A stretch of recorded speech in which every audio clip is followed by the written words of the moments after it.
Bismillahirrahmanirrahim. Alhamdulillahirabbil alamin.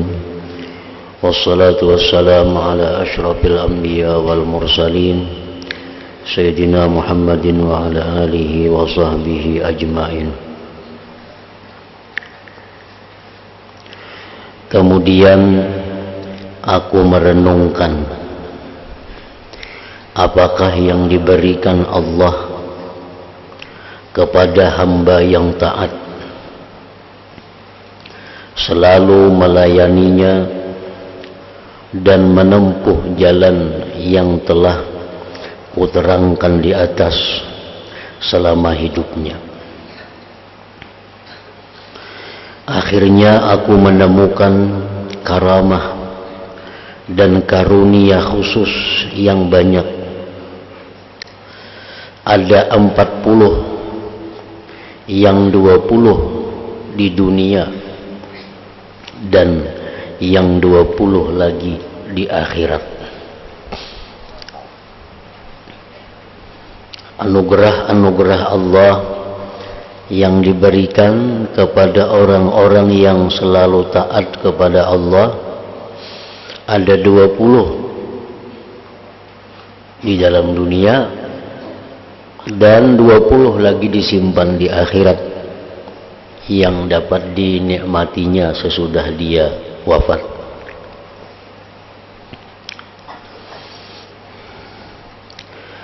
Karamat di dunia yaitu satu, Allah menyebut-nyebut hamba itu dan memuji-mujinya. Di hadapan para malaikat Allah memuji hambanya yang taat itu. Di hadapan para malaikat Allah menyebut-nyebut hambanya itu. Alangkah mulia hamba yang disebut-sebut dan dipuji oleh zat Tuhan yang menguasai seluruh alam ini.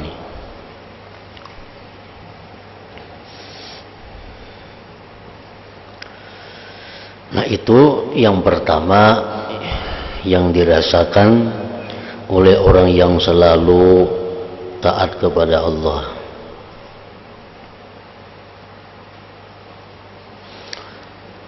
Untuk mengetahui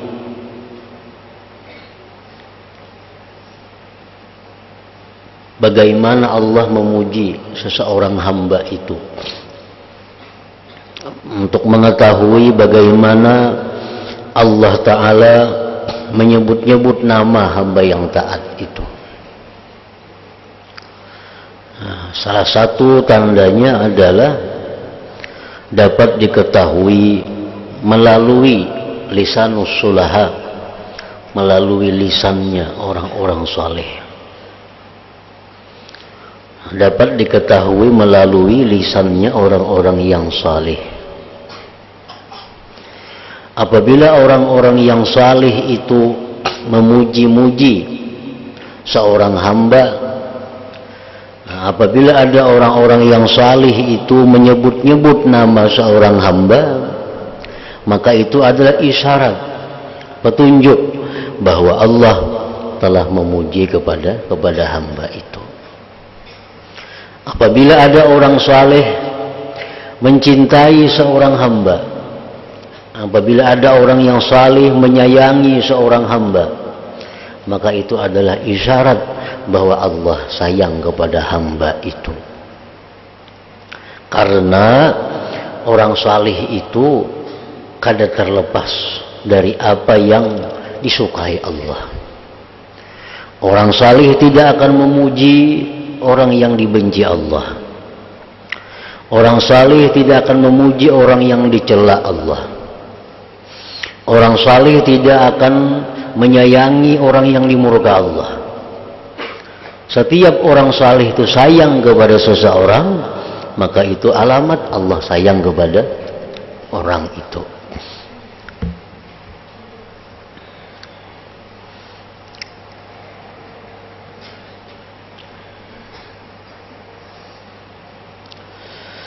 Nah, yang kedua, hamba itu disanjung dan diagungkan oleh Allah. Disanjung dan diagungkan, dimuliakan oleh Allah. Nah, itu pun juga tandanya adalah orang-orang saleh. Apabila orang saleh itu ada memuji seseorang, orang saleh itu ada menyanjung seseorang, maka itu adalah pertanda sanjungan Allah. Itu adalah pertanda pujian Allah. Kalau orang saleh itu mengatakan bahwa si fulan itu baik, berarti Allah yang mengatakan demikian. Karena antara orang saleh dengan Allah itu kada ada perbedaan dalam menilai sesuatu. Kalau orang saleh mengatakan si anu itu nakal, nah Allah pun mengatakan demikian. Si anu itu kada baik orangnya. Nah, itu hati-hati apabila orang saleh yang mengucapkan itu, karena orang saleh ini adalah merupakan mata-mata Allah di muka bumi ini bagi manusia.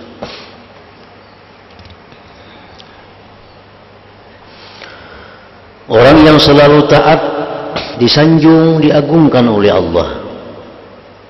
Seandainya engkau disanjung dan diagungkan oleh manusia yang lemah seperti engkau, tentu engkau merasa diri mulia. Apalagi kalau disanjung oleh zat, oleh Tuhan yang menguasai orang-orang dahulu dan orang-orang kemudian. Nah, kita manusia biasa aja menyanjung sudah suka, manusia aja memuji sudah suka. Nah, coba kita bayangkan kalau kita dipuji, kita disanjung oleh Allah Subhanahu wa ta'ala.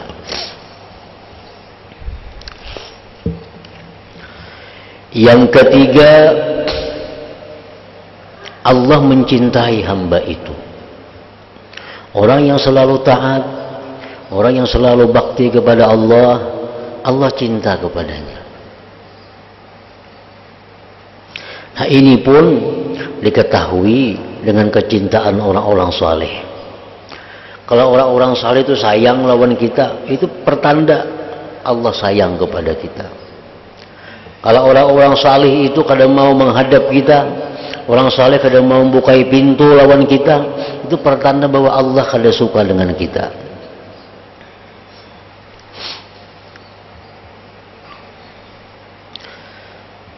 Umpama engkau dicintai oleh kepala desa atau bupati, tentu engkau merasa lebih unggul dibanding orang-orang lain. Dan engkau dapat memanfaatkan dalam peristiwa-peristiwa penting.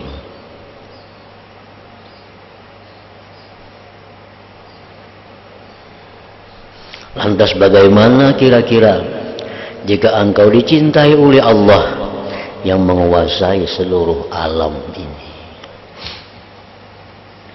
Kalau kita dicintai pembakal, disayangi pembakal, kita bayangkan kayak apa mudahnya kita berurusan dengan pembakal itu.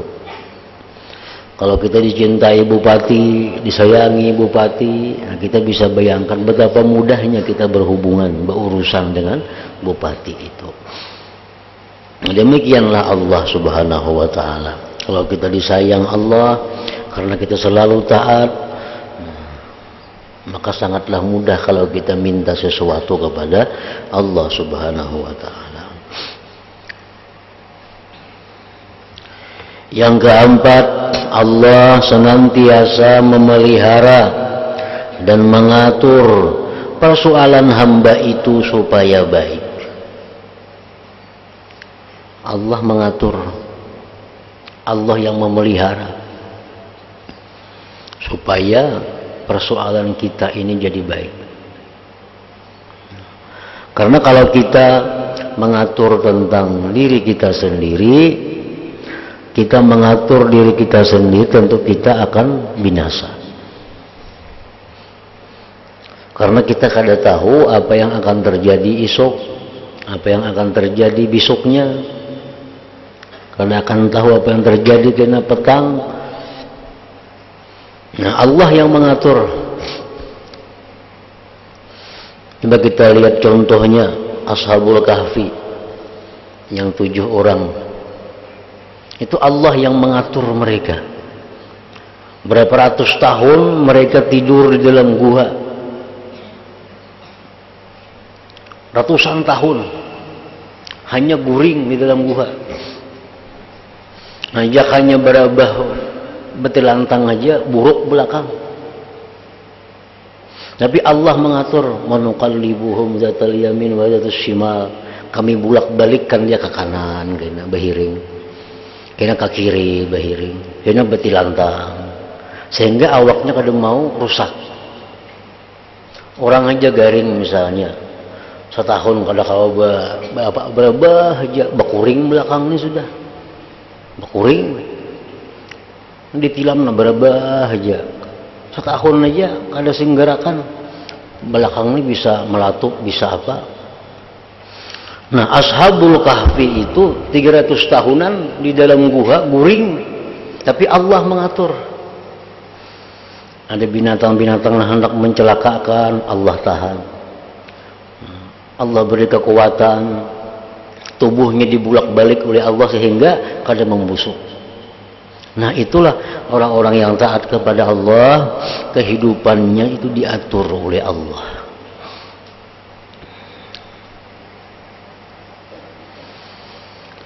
Allah senantiasa memelihara dan mengatur persoalan hamba itu supaya baik. Nah, Rasulullah pun minta kepada Allah, Rabbi la takilni illa nafsi tarfata ain, ujar Nabi. Artinya apa? Ya Allah, jangan kau serahkan mengatur diriku kepada aku walaupun sekejap mata. Rabbi la takilni ila nafsi tarfata ain. Ya Allah, jangan kau serahkan mengatur diriku ini kepadaku sendiri walaupun sekejap mata. Karena kalau kita seorang yang mengatur diri kita ini, kita binasa. Nah, orang-orang yang taat kepada Allah, orang-orang yang selalu patuh lawan Tuhan, itu Tuhan yang memelihara, Tuhan yang mengaturakan jalan hidupnya. Tuhan yang mengaturakan jalan hidupnya ke ini, ke itu, ke ini, ke itu. Sehingga apa yang dia maksud terlaksana.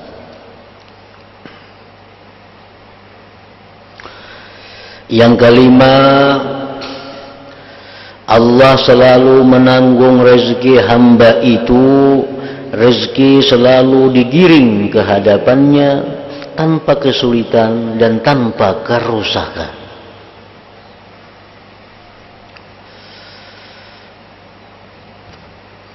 Orang-orang yang taat kepada Allah,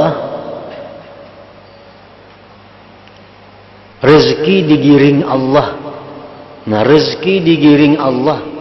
Bukan inya yang mencari rezeki, tapi rezeki yang digiring Allah. Dan lagi rezeki yang digiring itu tanpa ada kesulitan dan kerusakan. Arti kerusakan apa? Orang ini kada akan bakal jadi maksiat dengan rezeki itu. Banyak aja orang duit datang sorangan, tapi duitnya kada halal, duitnya membawanya maksiat, duitnya akhirnya membuat inya sombong. Nah, kalau orang yang taat kepada Allah ini, rezeki digiring Allah ke rumahnya tanpa sulit dan membawa kerusakan, membawa berkah.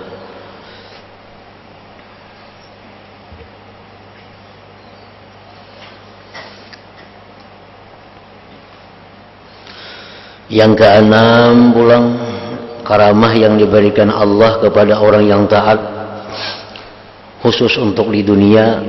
Yang keenam, Allah selalu menolong serta mencukupi hamba itu dari setiap musuh dan menolak usaha siapapun yang hendak berbuat jahat kepadanya. Yang ngaran itu sudah Tuhan yang mengatur, Tuhan sendiri yang memelihara, sehingga orang-orang yang bermaksud jahat kepadanya kada sampai. Karena Tuhan sudah yang mengaturnya.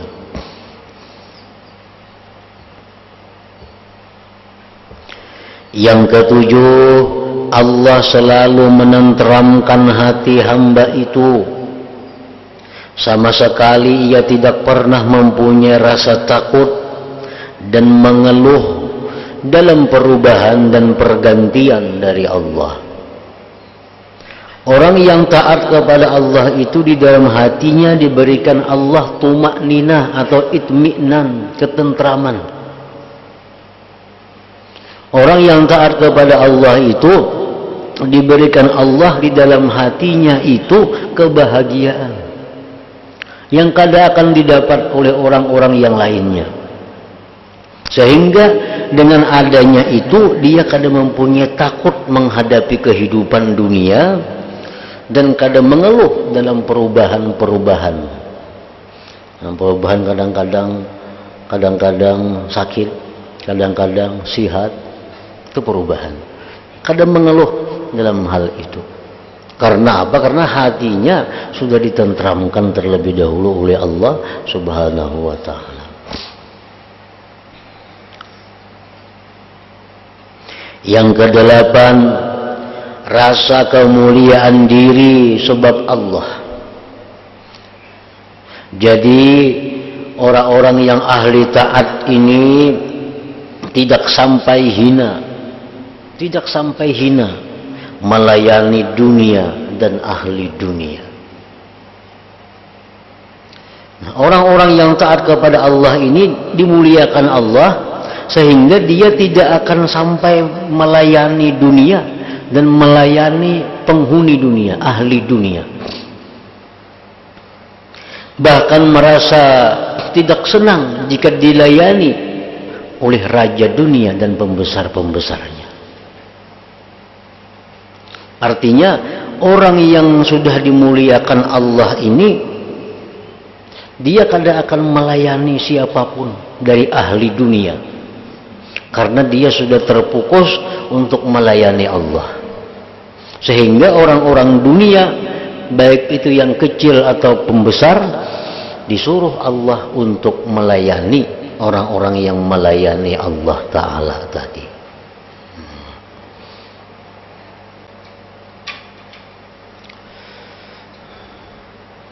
Yang kesembilan, luhurnya cita-cita. Orang yang takwa, orang yang taat kepada Allah itu cita-citanya luhur. Ini kadang menghendaki dengan taat itu kekayaan. Tidak menghendaki dengan taat itu kemegahan. Cita-citanya luhur. Hamba ini tidak mau dirinya bergelimang dunia atau akrab dengan ahli dunia, juga tidak mau menengok kepada gemerlapnya dunia dan permainan dunia, sebagaimana tidak maunya orang yang berakal sempurna dari tempat permainan anak-anak dan perempuan. Jadi orang yang taat kepada Allah cita-citanya luhur. Yang diinginkannya adalah Allah dan yang di sisi Allah. Sehingga dia kadang menginginkan, kadang menghendaki dengan taat itu kedekatan kepada ahli dunia atau mendapatkan kemegahan dunia. Itu orang yang luhur cita-citanya ngarannya. Amun kita beribadah, kita menuntut ilmu, menghendaki kekayaan, menghendaki dibesarkan oleh ahli dunia, nah itu cita-citanya kada luhur ngarannya, rendah cita-citanya. Yang ke-10 yang diberikan Allah di dalam dunia kepada orang-orang yang melayani Allah, kaya hati. Kaya hati. Lebih kaya ketimbang semua orang yang kaya harta. Hatinya selalu lapang, tidak terkejut bila ada bencana datang, tidak susah jika kedatangan fakir miskin. Orang kaya hati, lain lawan kaya harta. Orang yang kaya hati itu artinya orang yang kadada merasa hidupnya tergantung kepada makhluk. Nah, itu kaya hati. Kalau orang kaya harta, hidupnya tergantung dengan harta. Sehingga harta hilang, inya susah. Harta bakurang, inya gelisah. Karena hatinya kada kaya, tergantung kepada harta. Kalau orang kaya hati, itu hatinya kada tergantung kepada makhluk. Hatinya hanya tergantung kepada Allah. Dan Allah kada berubah. Lain dunia berubah. Manusia bisa mati. Orang tergantung lawan si Fulan. Fulannya bisa garing, bisa mati. Otomatis hati nang bergantung pun garing juga. Nah, orang yang taat kepada Allah itu diberi Allah ghinaul qalbi, kekayaan hati. Itu yang diminta oleh Nabi kita. Allahumma inni as'alukal huda wat tuqa wal afaf wal ghina. Ya Allah, aku minta kepada Engkau ya Nabi kita al-huda, petunjuk, wat tuqa, ketakwaan, wal afaf, kehormatan diri, wal ghina, kekayaan hati, bukan kaya harta.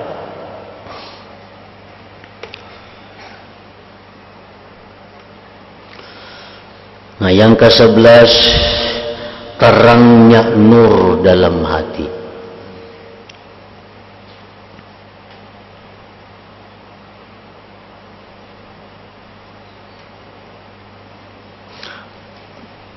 Terangnya nur di dalam hati.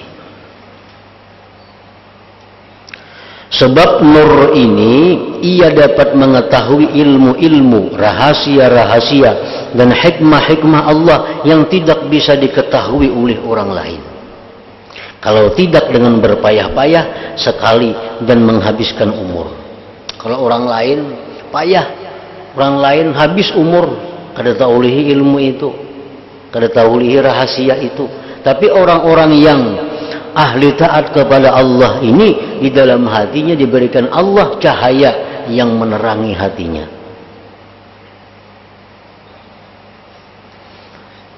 Jadi taat lawan Tuhan itu sangat berpengaruh terhadap hati. Kita sembahyang tuh. Nah, sembahyang ini sangat berpengaruh lawan kebaikan hati. Puasa sangat berpengaruh dengan kebaikan hati. Amal-amal zahir ini sangat berpengaruh kepada hati. Contohnya, kita melihat mata, melihat yang indah, melihat yang baik, hati langsung tuh senang. Ya kalau tuh hati langsung senang. Nah, jadi pengaruh yang zahir ini sangat kepada hati. Kita mendengar ada berita-berita yang nyaman, langsung hati umpat nyaman. Padahal mendengar kan zahir. Nah, demikian pula taat lawan Tuhan. Nah, dalam sembahyang kita Allahu Akbar, mengucap Allahu Akbar, mengangkat tangan. Itu adalah perbuatan zahir yang sangat mempengaruhi hati. Sangat mempengaruhi hati. Kita sujud, nah itu sangat berpengaruh kepada hati. Ada orang minta ini lawan Nabi kita. Jadi Nabi a'inni bikasrati sujud. Tolong banyaki sujud. Nah, karena sujud itu mempengaruhi hati manusia. Orang yang ahli taat, hatinya terang dengan nur tadi.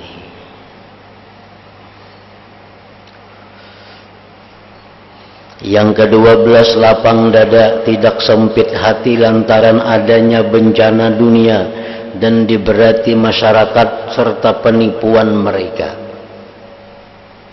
Selalu lapang hatinya.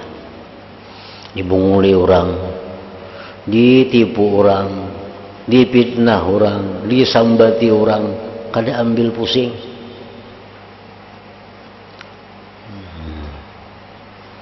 Kenapa? Karena hatinya dilapangkan oleh Allah. Orang-orang yang taat kepada Allah, hatinya lapang. Hatinya lapang, apapun yang datang lawan inya nang kada nyaman, kada berubah. Kada berubah. Lain orang yang hati sempit, sedikit jadi celah orang, sakit hati. Sedikit aja disinggung orang, sakit hati. Nah, ini hatinya sempit. Coba kalau hatinya lapang. Nah, untuk melapangkan hati itu taat kepada Allah. Karena orang yang selalu taat, dilapangkan Allah hatinya. Dilapangkan Allah hatinya. Yang ke-13, disegani orang yang taat kepada Allah ini, disegani masyarakat. Besar pengaruhnya dalam masyarakat. Orang-orang baik dan orang-orang jahat sama-sama memuliakannya. Nah, orang-orang taat kepada Allah, orang-orang saleh sayang, orang-orang jahat pun memuliakan. Semua orang jahat, Fir'aun dan orang-orang angkuh takut kepadanya. Orang-orang yang taat kepada Allah tadi. Yang ke-14, rasa suka timbul di hati masyarakat. Allah menjadikan dalam hati masyarakat rasa cinta kepada hamba itu. Orang itu beribadah karena Allah. Itu Allah akan melimparkan ke hati-hati manusia untuk mencintai orang itu. Asal kita beribadah itu karena Allah. Tapi kalau kita beribadah karena supaya disayangi orang, nah kita beribadah supaya dihormati orang, nah itu kan tentu dapat. Karena Allah. Allah akan melimparkan kecintaan kepada diri orang itu dalam hati manusia kalau orang-orang ini bujur-bujur ikhlas karena Allah dalam ibadahnya. Engkau dapat melihat hati masyarakat diwatakkan, ditabiatkan suka kepadanya. Semua orang mengagungkan dan memuliakannya. 15, berkah yang menebar pada segala apa yang dialami. Orang yang taat kepada Allah ini berkah dalam tubuhnya, berkah bicaranya, berkah dirinya sendiri, berkah pekerjaannya, berkah pakaiannya, berkah tempatnya, berkah sampai tanah pun yang dipijak diambil berkah. Juga tempat yang diduduki dan manusia yang pernah berkumpul dengannya. Orang-orang yang berkumpul dengannya pun dapat berkah. Nah itu kalau sudah orang yang taat kepada Allah, diberi Allah sedemikian kelebihan. Ini hanya di dalam dunia, belum lagi di akhirat.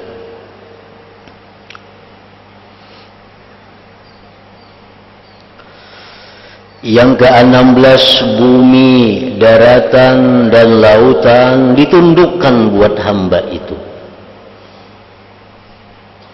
Sampai pun andai kata ia menginginkan berjalan di awang-awang atau berjalan di atas air atau menempuh jalan seberapapun jauhnya, bisa berhasil dalam waktu kurang dari 1 jam. Hari ini ada di sini, ini jam berikut ada di manakah pula yang saling jauhan tempatnya. Nah, Allah tundukkan bumi kepadanya.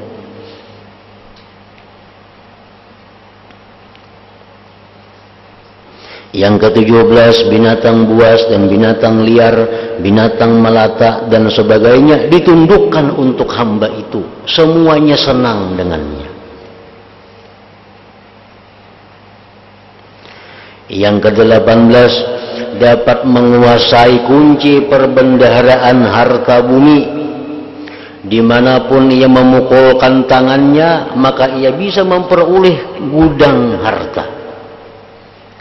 Ini orang-orang yang sudah taat kepada Allah, diberi Allah kunci perbendaharaan harta dunia. Jika ia menghendaki, dalam keadaan susah, dalam keadaan kada sering duitan, kertas dikacaknya jadi duit. Umpamanya ia menjajakkan kakinya ke tanah, maka dapat keluar sumber air dari tanah itu. Kalau ia membutuhkan di mana saja ia berhenti, bisa mendapatkan makanan yang terwujud seketika bila ia menginginkan. Itu karamah yang hanya bisa didapat oleh orang-orang yang selalu istiqamah taat kepada Allah Subhanahu wa ta'ala. Yang ke-19, menjadi panutan masyarakat dan mempunyai kedudukan luhur di pintu zat yang menguasai keagungan. Lalu orang-orang menjadikannya wasilah, perantara kepada Allah. Orang datang kepadanya, doakan lawan Allah mudahan kami ini, doakan kepada Allah mudahan kami jadi ini.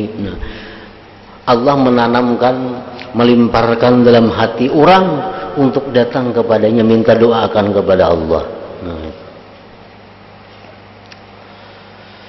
Dengan melayani hamba ini, dan orang-orang mengharapkan berhasilnya hajat-hajat mereka kepada Allah dengan perantaraan kedudukan dan berkah hamba ini. Kita biasa berdoa, ya Allah berkat Nabi Muhammad kabulkan hajat kami, berkat Syekh Abdul Qadir kabulkan. Kan kita jadikan orang-orang itu perantara kita kepada Allah, karena kita menganggap kehormatan mereka di sisi Allah. Nah, itu orang-orang yang taat kepada Allah tadi, diulah Allah perantara makhluk kepada Allah. 20, terkabulnya doa. Memohon apa saja kepada Allah pasti diberi. Memberi syafaat kepada siapa saja tentu diterima syafaatnya. Artinya punya berdoa lawan Tuhan, ya Allah umpamanya hamba ini sulit, susah, senangkan, lapangkan, dikabulkan Allah. Atau memberi syafaat, ya Allah tadi hamba engkau si fulan ada datang kepada hamba, dia melaporkan kesusahannya kepada hamba, dia menyampaikan keluh kesahnya kepada hamba, ya Allah berikanlah dia kelapangan, diberi Allah hamba itu kelapangan. Itu artinya memberi syafaat kepada siapa saja tentu diterima syafaatnya. Ya Allah, si fulan itu ahli maksiat, jadikanlah dia orang yang saleh ya Allah. Diberikan Tuhan syafaat ngarannya. Jika bersumpah atas nama Allah, pasti Allah meluluskan apa yang ia kehendaki. Hingga ada di antara hamba yang menjadi kekasih Allah ini, seandainya mengisyaratkan gunung supaya runtuh, tentu betul-betul runtuh. Jadi ia tidak lagi memerlukan berdoa dengan lisan. Kalau hatinya tergerak menginginkan sesuatu, tentu terwujud, tidak usah memakai isyarat. Orang-orang yang sudah disayangi Allah, kalau usah lagi berdoa lawan Tuhan, hati aja bergeritik, sudah diberi Allah Subhanahu wa ta'ala. Nah, itulah karamah, kemuliaan yang diberikan Allah kepada orang-orang yang bujur-bujur taat kepada Allah. Bisa Allah berikan ke-20-nya, bisa Allah berikan 19 saja, bisa Allah berikan 10 saja, bisa Allah berikan sebuting saja di antara 20, tergantung taat kita kepada Allah. Tergantung taat kita kepada Allah. Kalau kita bujur-bujur taat, menghabiskan umur untuk melayani Allah, tentu Allah berikan ke semuanya, ke-20-nya ini. Nah, kemudian sedangkan karamat di akhirat pulang, apa yang dia terima dari Allah Subhanahu wa ta'ala.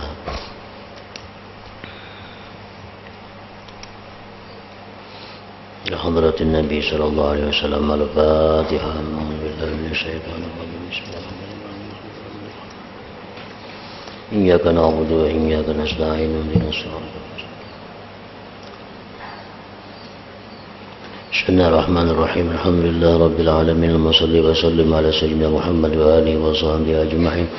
اللهم اجعل جمعنا هذا جمعا مغفورا وتفرقنا من بعده تفرقا معصوما وعلمنا علما نافعا وعملنا عملا مقبولا ورزقنا رزقا واسعا حلالا طيبا اللهم افتح علينا فتوح العارفين واجعلنا يا الله من عبادك الصالحين برحمتك يا ارحم الراحمين وصلى الله على سيدنا محمد وعلى اله وصحبه وسلم الحمد لله.